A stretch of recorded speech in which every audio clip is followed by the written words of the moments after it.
Mirasee. I think it's often overlooked how valuable it can be to simply, reiterate information and reframe and restate it in different ways. I think maybe sometimes people worry that they're being too repetitive, but there's great value in just reinforcing the models that you're helping people to learn, because it's very difficult to really grasp something and, commit it to long-term memory. Hello, and welcome to Course Lab, the show that teaches creators like you how to make better online courses. I'm Danny Iny, the founder and CEO of Mirasee, and I'm here with my co-host, Abe Crystal, the co-founder of Rizuku. Hey there, Danny. In each episode of Course Lab, we showcase a course and creator who is doing something really interesting, either with the architecture of their course or the business model behind it, or both. Our guest today is Linda Claire Puig, a relationship marketing expert and award-winning journalist. Thanks for coming to the show, Linda. It's my pleasure to be here. So, we work closely together and we go way back at this point, but for people who don't know you like Abe and I do, who are you? What's your story? How did you come to be doing what you're doing? And how did that turn into online courses?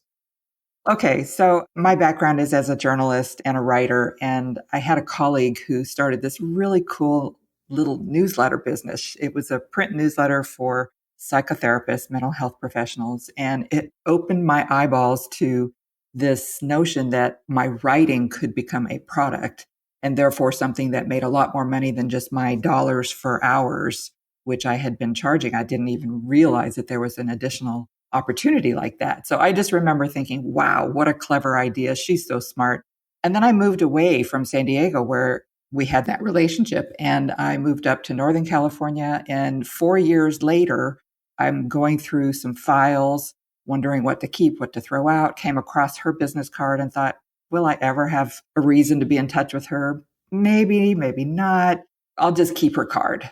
I won't keep any other paper. So I kept her card. And then literally a week later, she called me completely out of the blue and said, I'm moving to Barcelona. I'm going to finish my novel. And, I have this newsletter business and I was wondering if you'd like to buy it. And it was just what the doctor ordered because I was looking for my next step. And I flew down, learned about the business and got so excited about it. And that's the birth of my business. I've been doing this work in this business since 2002. I did my first course, I think, in 2005, maybe. It's been so long. And that was, quite the ordeal, as many people's first courses are. But now I feel very comfortable and very much enjoy. It's actually the best part of my week, teaching and working with my students.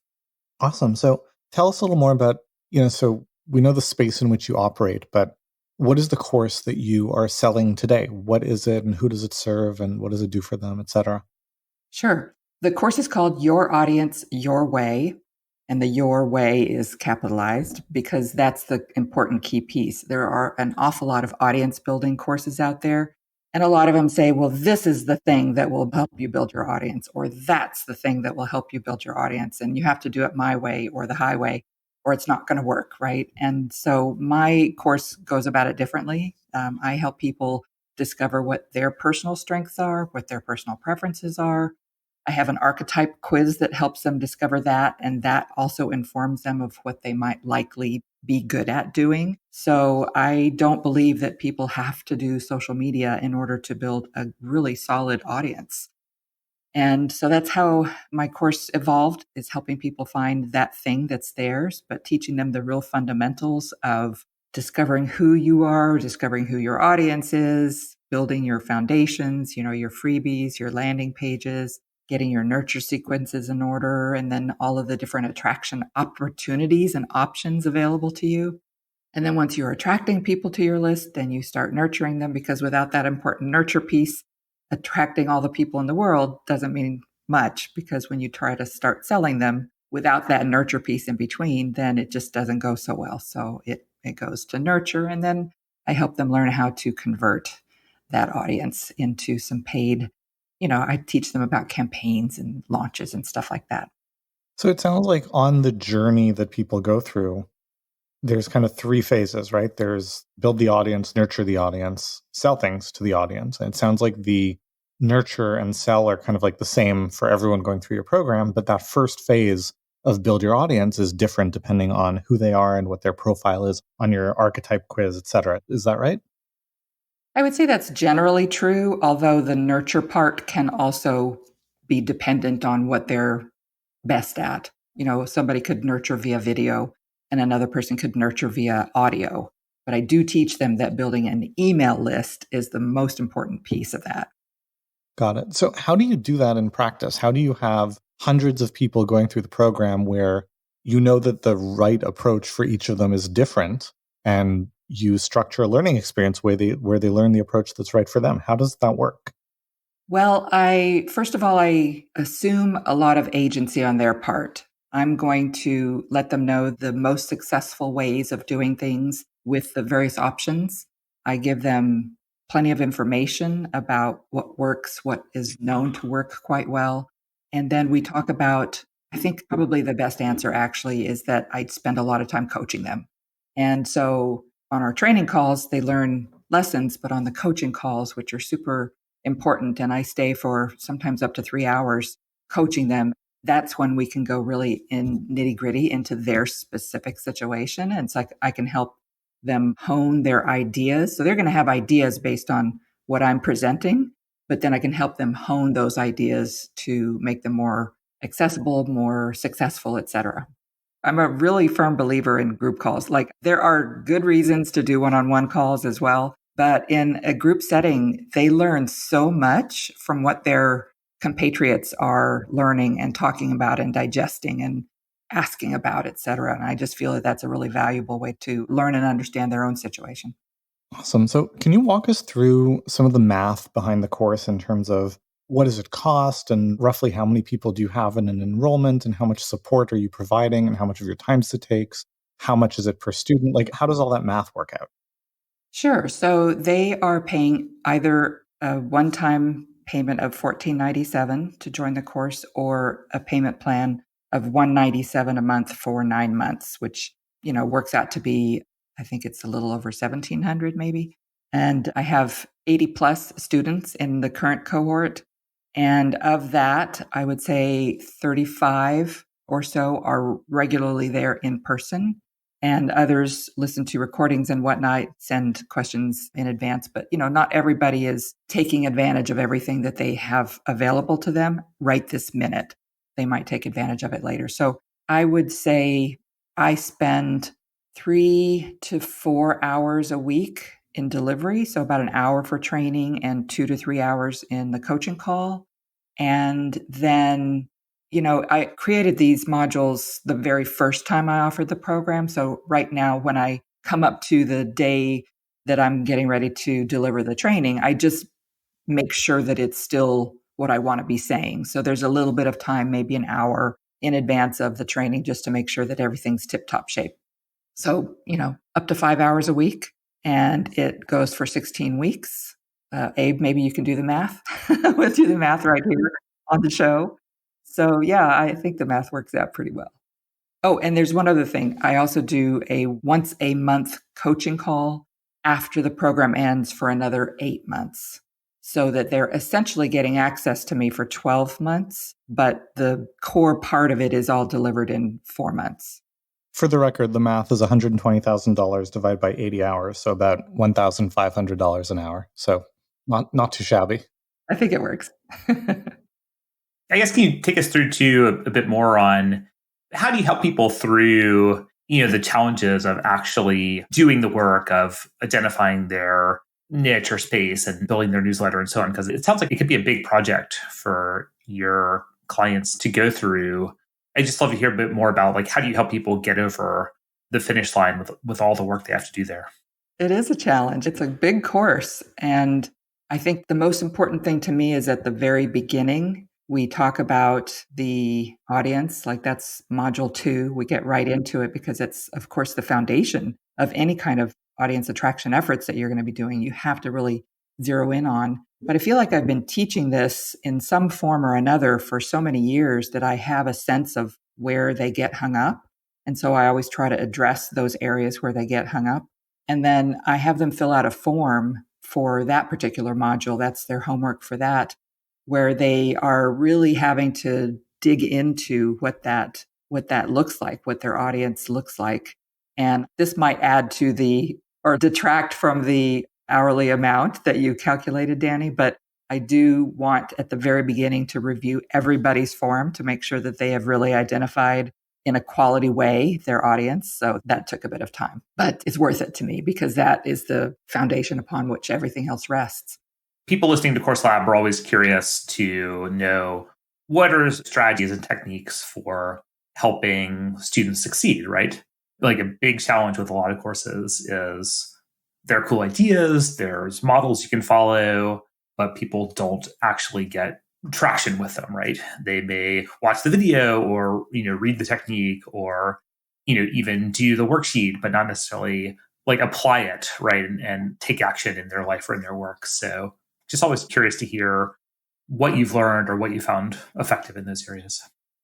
Yeah, sure. It is true. That's the bane of every course creator's existence, right? Is you want everybody, every single person that signs up for your course to take advantage of it. And not everybody does. So what to do to enhance those numbers? For me, it's an extremely step-by-step nature. And I'm always reminding them at the beginning and at the end of each module, of each training module, of where they are in the process and how what they learned today ties into everything else. So that's something that my past students have talked about is they really, really appreciate that super step-by-step nature. From my perspective, I'm like, oh my God, am I making this too basic? But it always ends up that knowing exactly where they are in the process and what comes next and what came before is really super helpful to them. So I keep tweaking that to even enhance that even further. Cool. Thank you. I guess this would be a slight tangent, but it is very relevant to the course as well as how you've grown your audience and your business.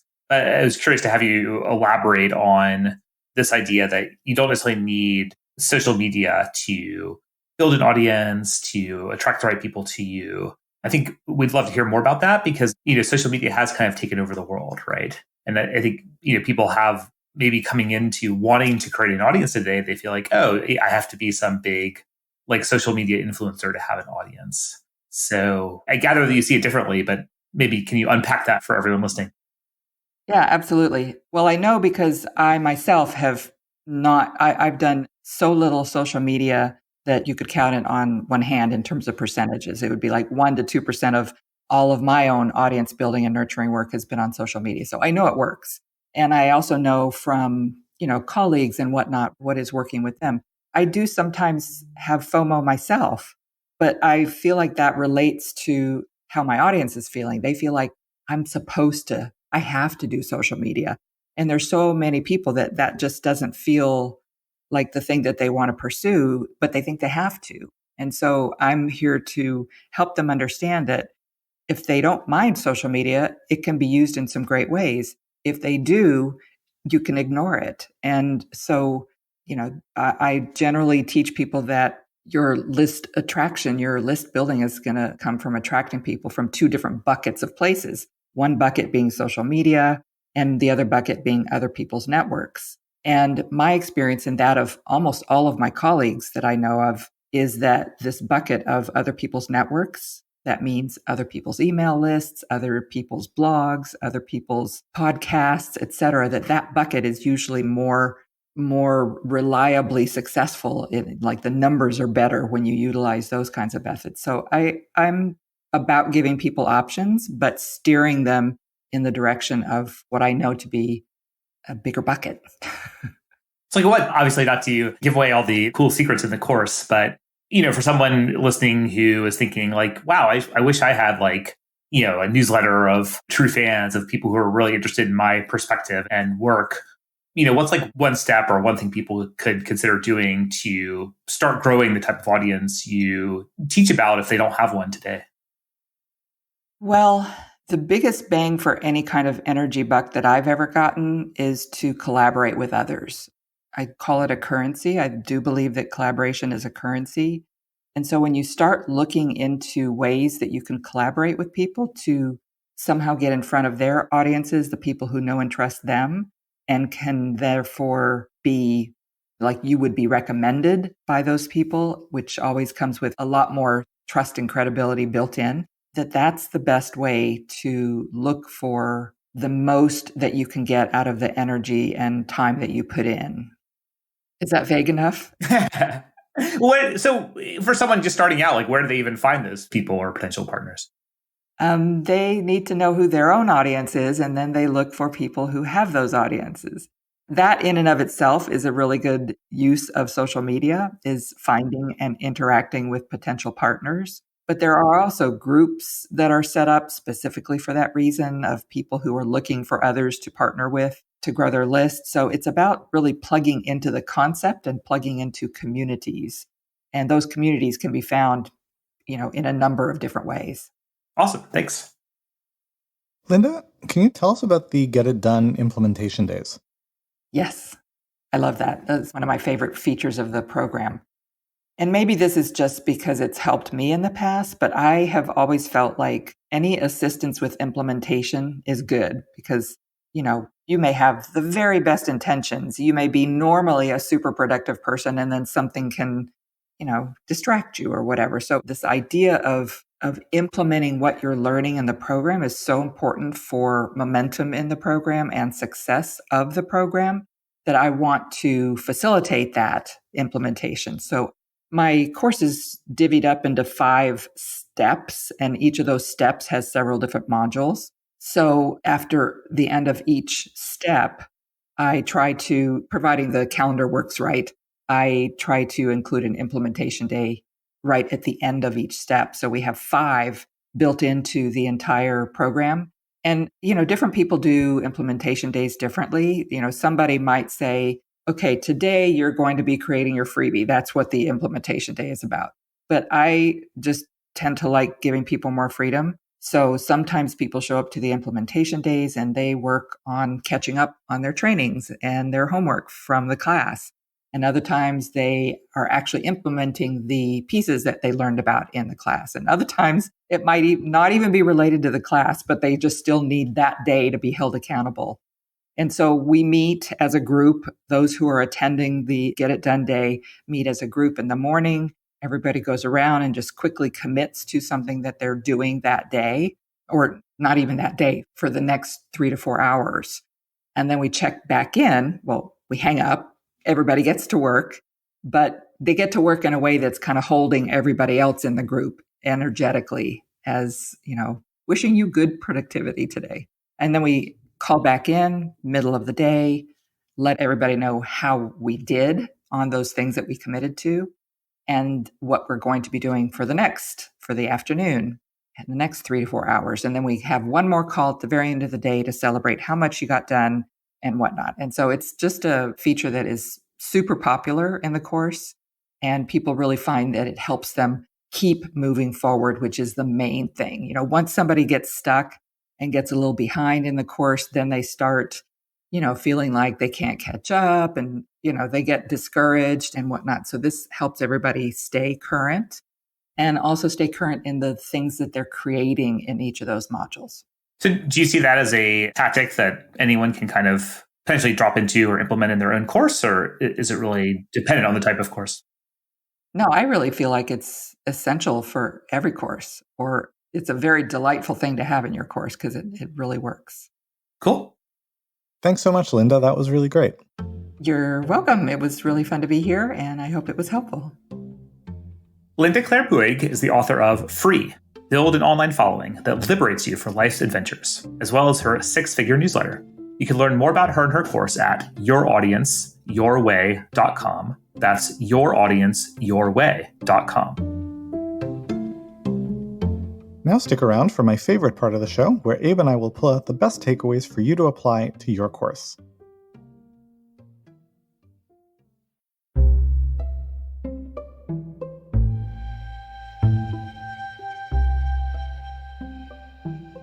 Abe, why don't you kick it off? All right. So yeah, Linda has a really interesting focus and course. I guess one of the things that jumped out to me was the focus that she puts on implementation, both through leading her participants in group coaching calls, but also in blocking out explicit get it done implementation days throughout the program, where she kind of provides a structured format with accountability to help people actually implement and take action on the ideas in the program. And we've talked to many different course creators who help their students succeed in different ways. But I thought this course had an especially strong focus on that implementation aspect. Yeah, I like the get it done days a lot as a concept because it seems to be very powerful and very popular in the course, but it's also, it's low tech, right? You just set up a Zoom call, people show up, you talk to them every hour or two, and people work. And yet it's a very powerful intervention. So I really like both the effectiveness of it and how easy it is to add that to anybody's course who's looking to be like, how can I create a little more accountability and a little more of a structured container for the work to get done? Linda's program is kind of on the lengthier side too, right? In terms of just sheer calendar length.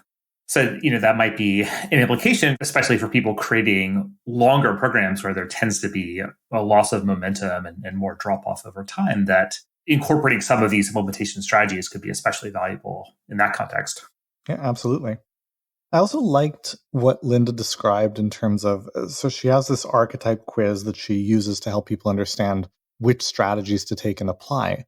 But then that mix of just treating them like adults and giving them agency to, follow the path that is right for them with the guidance and direction, using the format of group coaching to deliver that direction, to redirect where appropriate, but for other people to see that. A lot of people tend to think about, in the context of course design, group coaching as being, a compromise of, well, I want to give them coaching, but I can't justify or I don't want to do it one-on-one, so I guess I'll give them group coaching. It's the consolation prize. But Linda's point about it, essentially it's not a bug, it's a feature, right? Her point about it being a really powerful way for people to learn from each other, to build momentum, to build those connections, to see other examples. It feels like she's leveraging that in a really effective way. Yeah, I think the trick there is you have to have the experience and skill to create an effective group call environment, right? It's not as, it doesn't translate quite the same as like working one-on-one with someone where you can just build a relationship with them and kind of play off what they're asking. And it's an interesting blend of, I guess, of teaching and coaching where you have to have some structure so the group call doesn't just go all over the place, but you're not just delivering a presentation for an hour either. Yeah, absolutely.